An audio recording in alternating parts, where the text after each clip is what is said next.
Greetings and salutations, everyone. My name is Andrew Kirchhoff, and welcome to my YouTube channel. Today, we're talking about my Week 9 tight end rankings for the 2020 fantasy football season. On today's episode, we're talking about all things related to the tight end position. We'll start off with tight end matchups, talking about which defenses are giving up the most points to opposing tight ends thus far this season on average in a half PPR scoring format. Then, of course, after that, we'll talk about my top 16 tight end rankings on the week. Again, everything on today's episode should be short, sweet.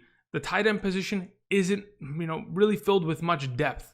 As of right now, it's very touchdown dependent, and unless your stud tight end is at least getting himself 6 catches for 60, 70 yards, you're really not going to find consistency there. So touchdowns are ever so valuable, but again, we're going to stick with our studs. We're going to play the guys that we are going to continue to rely upon every single week and hope that the targets and the opportunity are going to go in their direction. So before we begin today's video, I want to thank you guys for your incredible support. We are on our way to 34,000 subscribers. Make sure you click that subscribe button down below if you have not yet already. We're making fantasy football content on the daily for the entirety of the season. Outside of that, make sure you click the like button down below, leave a comment, and if you haven't yet already, join the community, the Discord server. The first line of my description is the link to our Discord server. If you are not familiar with Discord, I'm telling you, it is a very easy interface to join and get yourself, accommodated with the community as we're answering questions, learning fantasy football, and preparing ourselves for the rest of the 2020 season.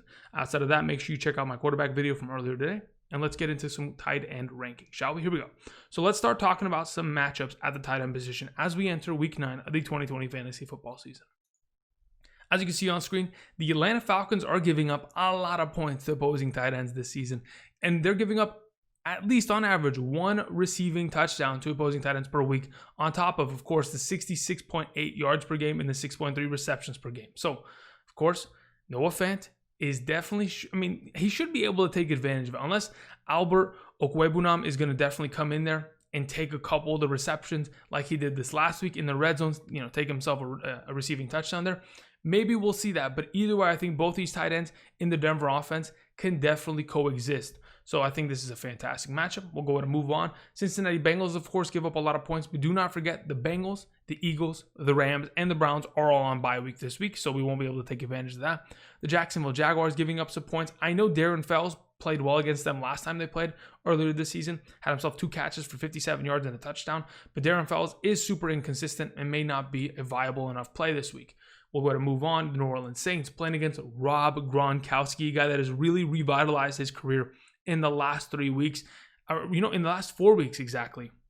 He has consistently seen targets, and that has definitely led to his success, catching 3 consecutive games of a touchdown. That is fantastic. I think, of course, the New Orleans Saints secondary hasn't played well and have definitely been picked on by opposing tight ends this season many of times. So that should be a great matchup. The Buffalo Bills, again, if in fact Russell Wilson had a stud tight end and didn't have to pick between Olsen and Disley and Hollister rotating, maybe we'd find a little bit more consistency in production there, but unfortunately no one will be able to take advantage of that. The Jets, the Patriots don't really have a tight end. Maybe Ryan Izzo wants to catch one this week, but I doubt that's going to probably happen. The Washington football team takes on Evan Engram. Of course, he in the last couple of weeks has been playing better and better, getting more opportunity, leading to his success, so that's always nice to see. The Los Angeles Chargers taking on the second best tight end in fantasy right now, Darren Waller, because of course George Kittle is out with the foot fracture. And then we have ourselves the Houston Texans playing against the Jacksonville Jaguars. I don't really think Tyler Eifert is really going to step up this upcoming week and get much production there. But those are some of the easier matchups at the tight end position in terms of giving some perspective as to the tougher matchups. Of course, Indianapolis is always giving up the fewest amount of points to just about every position this year. To the opposing tight ends this year, Mark Andrews in the next couple weeks is definitely going to be up against it. He's going to have to take on the Indianapolis Colts this week. Then again, next week has to take on Bill Belichick, always locking down tight ends. Again, the Patriots giving up the second least amount of points to opposing tight ends. Then has to take on against Pittsburgh once again, who just shut him down. So Mark Andrews owners, just hang in there. If you're someone in your league and you're trying to buy Mark Andrews, I think you should do it after the next couple weeks here because their fantasy football playoff schedule is beautiful regardless. The Patriots, the Colts, the Miami Dolphins, Packers, Steelers, 49ers, these are defenses that definitely lock down opposing tight ends, don't really give up any touchdowns, so yardage is all they're going to get, and even then, yardage is not enough in fantasy football to find relevance at the tight end position. So just giving some perspective, now that we've covered that, we can go ahead and move on and talk about my top 16 tight end rankings for week 9 of the 2020 fantasy football season. Starting off with our number 1, of course, we have Travis Kelce. Shouldn't be a surprise. Travis Kelce is unbelievable. This past week, 8 catches, 109 receiving yards, a receiving touchdown, 20.9 fantasy points. So I thought to myself, you know what? Let's compare Travis Kelce to the field. How good really is Travis Kelce right now in terms of overall productivity? And I know he's played probably one more game than just about anybody because they haven't had a bye week yet. But as of right now, if you go and you look at Travis Kelce and you compare him to the field of wide receivers and running backs, if Travis Kelce was a wide receiver running back in a half PPR scoring format right now, he would be the number 5 overall wide receiver in terms of overall points and be the number 6 overall running back in overall points. Just putting it in perspective, Travis Kelce has incredible value. Don't let anybody tell you otherwise. He has been playing out of his mind. The gap between him and the number 2 tight end this season is going to be substantial as he probably locks down the number 1 tight end spot for the 5th season in a row. Regardless, Travis Kelce is my number 1 of the week, and he is going to definitely ball out against Carolina. We have Darren Waller. I just mentioned him as the 2nd best tight end in fantasy right now because, again, with George Kittle out, the question remains, who is going to step up as the number 2? This season, of course, Darren Waller has been more consistent. And this upcoming week has himself a very favorable matchup. Sure, he's coming off of a game in which he didn't produce well, but 6 targets, 5 receptions, 27 yards in a weather game is definitely something that, you really can't anticipate, but it was an unfortunate matter. That being said, you take on the Los Angeles Chargers, giving up the 9th most points to opposing tight ends this season. They've also allowed 5 receiving touchdowns by opposing tight ends this season. That kind of leads me to believe that if, in fact, that Los Angeles secondary and defense isn't going to be playing well, again, they just traded Desmond King. Their secondary has been struggling heavily. They just gave up a lot of points to Drew Lock. I think Derek Carr, with his number 1 receiving option in Darren Waller, should be able to take advantage of it and find himself some great fantasy value this week. Mark Andrews is my number 3. So the question remains, where is Mark Andrews going to lie in a matchup in which, again, it is tough against the Indianapolis Colts, giving the fewest points to opposing tight ends. This past week, Mark Andrews only had 3 catches for 32 receiving yards. The ebbs and flows of Mark Andrews' season this year has been pretty brutal. He goes up to 20 points, comes back down to 3 points, back up to 20 points, back down to 3 points, 4 points, 20 points, 3. That is not good enough for fantasy. And I know those 20-point weeks potentially win you the week, but at the same time, these 3-point weeks could potentially lose you the week. That kind of inconsistency, that kind of volatility scares me, but that's not what we kind of signed up for when we invested in Mark Andrews this year. We wanted a guy that could score every week and be the double-digit touchdown receiver that he was last season. Hopefully, he'll get back on track. He's got another, 9 games left this season. I'm hoping that he'll once again end up finding himself in the end zone. It's just up to Lamar Jackson being able to air it out to him and get him more involved.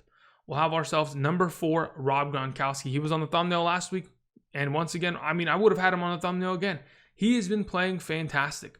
In the last 4 games, he's had 26 total targets. That number, fantastic. Couldn't ask for more. 6 targets per game at the tight end position is top tier. This past week against the New York Giants, 4 targets, 4 catches, 41 receiving yards, and a touchdown. He's had 3 consecutive games of a receiving touchdown. To be honest, he's got a fantastic matchup. He has been on fire. I think the Saints are giving up the 4th most points to opposing tight ends. The fact that he has a great matchup, he's been getting consistent targets. You bring in Antonio Brown to pull some coverage. I just feel like Rob Gronkowski down in the red zone continues to find himself more viability and more consistency and becomes even more of an automatic play. Welcome back, Gronk. It's beautiful to see.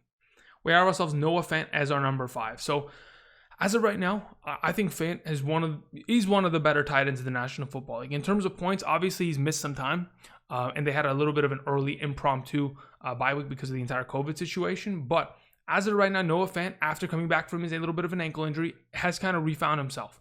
9 total targets, 7 receptions for 47 yards, 8.2 fantasy points. Wasn't the greatest, but this season, as a whole, has averaged 7 targets per game. They take on the Atlanta Falcons, giving up the most points to opposing tight ends. Just seems to me like this is a matchup for success. The Atlanta Falcons have given up 8 receiving touchdowns to opposing tight ends this season alone. So again, Noah Fant, Albert Okwuegbunam, both these guys could be of value, but specifically, of course, Noah Fant, because he's getting so many more targets and playing more, should be a great play this upcoming week. My number 6 for this week is Jared Cook. And Jared Cook is somebody that over the last 2 seasons has continuously been a touchdown vulture. And even though that connotation is a little bit negative, I love the fact that Jared Cook has been a touchdown vulture, because in fantasy football, when we talk about tight ends, if you don't score a touchdown, you are not going to be getting over 10 points. It is extremely difficult to have a game in which you're getting enough receptions or yardage to surpass 10 points. So the fact that Jared Cook on a weekly basis is scoring touchdowns and has scored a receiving touchdown in 3 consecutive weeks just gives me so much hope for him this upcoming week against Tampa Bay. Now, in the last 3 matchups that he's played against Tampa Bay, 1 earlier this year and 2 in 2019, he has had a total of 15 targets, leading to 11 receptions, 154 receiving yards, and 2 receiving touchdowns. So if we go ahead and assume what we're going to see this upcoming week, 4 catches, 50 yards, a potential touchdown, that just seems to me like Jared Cook should be in line for a fantastic week. Again, I don't think that those coverage linebackers are good enough to match up with the size of Jared Cook. They haven't been able to do it in the past, and I don't think they'll be able to do it this upcoming week. He should be a fantastic play as my number 6. Number 7 is TJ Hockenson. And TJ Hockenson, again, the number 4 overall tight end in fantasy, averaging over 10 fantasy points per week. This past week, 10 targets leading to 7 receptions, 65 receiving yards. That's 10 points exactly on the dot and a half PPR. That is a hard lineup to get to. But the question remains, what are we going to see with Matthew Stafford out? Chase Daniel is going to be the quarterback. And I went back and I looked at the production of Chase Daniel with the Chicago Bears over the last couple of years when Mitchell Trubisky has gone down with injuries or shoulder injuries, whatever it may have been. I went and I kind of took a look at it. What is Chase Daniels potentially capable of in an offense as such? He will continuously feed the ball to his best players.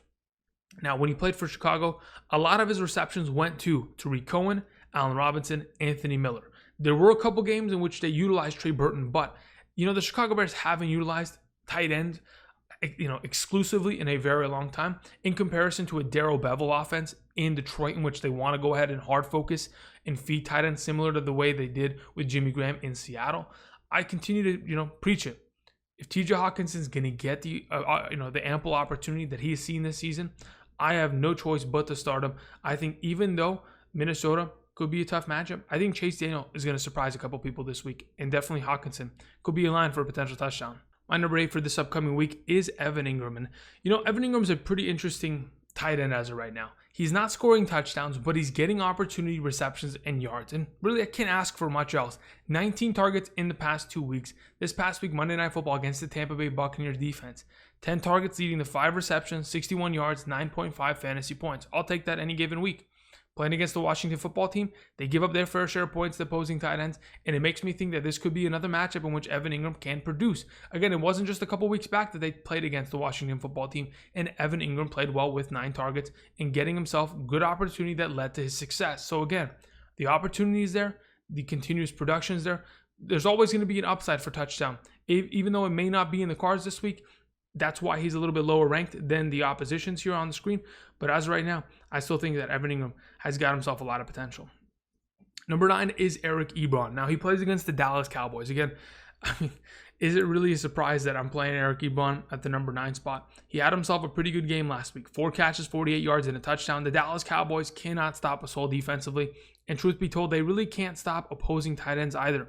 It has really been something tough for them to do. I know that they still have Van Der Esch, who's probably their best coverage linebacker, and a guy that is going to be able to cover Eric Ebron to an extent. But when this offense spreads you thin with the weapons that they have, it's going to be really tough to guard a guy like Eric Ebron. I know he's been a little bit ebb and flowy, similar to a Mark Andrews in terms of consistency. He's really relying upon touchdown, but in the last couple weeks, we've seen him get more opportunity and be more used as an offensive threat than he was earlier this season. That kind of opportunity boost just gives me more confidence in starting him. He's my number 9 on the week.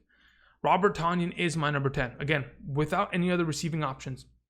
And the fact that there could be a game tonight where Aaron Jones doesn't play just makes me think Robert Tonyan is going to probably get utilized more. I know the 49ers don't give up a lot of points, but who else are they going to throw the ball to?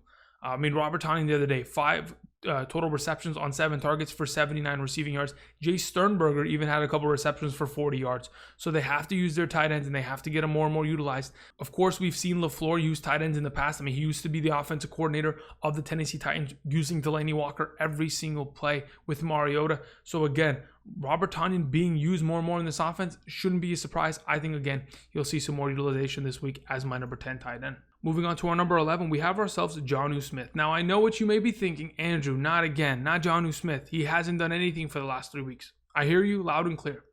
Jonnu Smith in the last 3 weeks has been a non-factor. In fact, he's only put up, 2-3 fantasy points per week in a half PPR scoring format. Not enough to give me enough confidence to potentially start him. But that being said, I do like the matchup against the Chicago Bears. They've given up 5 receiving touchdowns to opposing tight ends this season. They play very well against opposing wide receivers. It is definitely going to be tough for Corey Davis and A.J. Brown to score this week respectively. So that either leaves Derrick Henry just cleaning up everything, or a little bit of that play action and getting Jonnu Smith involved down in the red zone. That's what I'm thinking is going to happen. Even though a lot of you want to go ahead and quit on Jonnu Smith, I'm not willing to go ahead and do so. I think his utilization earlier this season, where he was getting 7 to 8 targets per game, that is a huge upgrade. Hopefully we'll get back to that this upcoming week in a matchup where I really do think he needs to be used in order for this offense to kind of open it up. Number 12 is Hayden Hurst. Hayden Hurst has been great in the last 3 weeks. I mean, in terms of consistency, he has averaged 10.5 fantasy points each of the last 3 weeks in fantasy. This past week, had himself 7 targets, 5 receptions for 54 total yards. Again, if he goes ahead and accompanies his week with a touchdown, he gets himself to that 13 total point range. That'll be fantastic. Now, again, it's going to rely upon mainly who's going to score in the red zone. Calvin Ridley and Todd Gurley have been the biggest vultures of this team and just absorbing everything red zone wise. Hayden Hurst and Julio Jones pretty much play third and fourth in terms of the totem pole of who the heck is scoring in the red zone. So as of right now, I think Hayden Hurst still has a lot of great value. That's why I have him within my top 12, because he's getting targets, 7 targets each of the last 2 weeks. The opportunity's there. The yardage is there. We just got to see him get to the next level and score a potential touchdown. Hopefully he does it this week against Denver. Hunter Henry's my number 13 for this upcoming weekend. The thing is, Hunter Henry kind of scares me because even though he had 4 targets, 4 receptions, 33 yards this past week, and it wasn't a great performance, he is still on the path to get into a position where he could definitely score this upcoming week. Last week, he played 97% of the offensive snaps. We even saw it last season against the Oakland Raiders. He scored touchdowns in the red zone against them. Now, that mainly was potentially because of Phillip Rivers. This offense, they don't really get down into the red zone.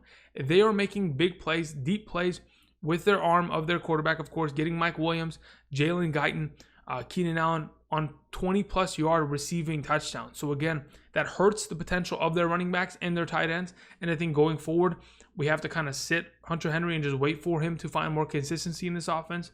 But as of right now, not a bad option as my number 13. Logan Thomas, as of right now, is questionable. I think if he plays, he could easily be a top 12 quarterback this week because of his touchdown upside. When we think about the receiving options in the offense for the Washington football team, we think of Terry McLaurin and then the running backs, right? Logan Thomas is in that conversation. I think he's ahead of those running backs. Even though he might not get as many targets or receptions, the value of his targets, because they are located in the red zone and in the end zone, just give him that much more of that kind of edge over them. When we talk about the production of Logan Thomas in the past 2 games that they've played, of course, coming off of the bye week, he's had 8 total targets for 7 receptions, 102 receiving yards, and a touchdown. And in both of those games, so 2 total touchdowns. So on average, what we're going to potentially expect, 3 to 4 catches, 50 yards, and a touchdown. That's what he's done each of the last 2 weeks. I mean, the last time we saw him against the New York Giants, week 6, he did that. 11.7 fantasy points, got himself a touchdown. Has been great in terms of overall productivity. And I think, once again, could be in the conversation. He's just got to be able to catch that ever-elusive touchdown. Moving on to Trey Burton as my number 15. So, even though Trey Burton doesn't play the most snaps amongst all tight ends in this team, Jack Doyle does. Jack Doyle is coming off back-to-back games of scoring a touchdown, but so is Trey Burton. So the question remains, with Jack Doyle getting some usage, with Trey Burton getting some touchdowns, of course, Mo Alley-Cox coming back, playing a good amount, where are we kind of seeing this offense? As of right now, Jack Doyle plays the most snaps, I think at 54%. Next is Trey Burton at 51%, and then Mo Alley-Cox at about 38%. So with that breakdown as of right now, I kind of think that there is still more of a opportunity for Trey Burton to get usage. He has scored 2 rushing touchdowns this season. They're continuing to have that little bit of a tight end wildcat package because he used to be a college quarterback. And I think there is a potential that, again, if he is seeing 4 or 5 targets per game, which he is right now, he could get some pretty good usage in terms of yardage. And then when you get down to the red zone, onto the goal line, could be an opportunity there. Again, a lot of people wonder, why isn't JT getting touchdowns? It's because guys like Trey Burton are stealing it from him. Regardless, we move on to the last tight end option for this upcoming week. It is Jimmy Graham. Again, these are a lot of familiar faces and a lot of familiar names. Nothing really coming out of the woodwork here.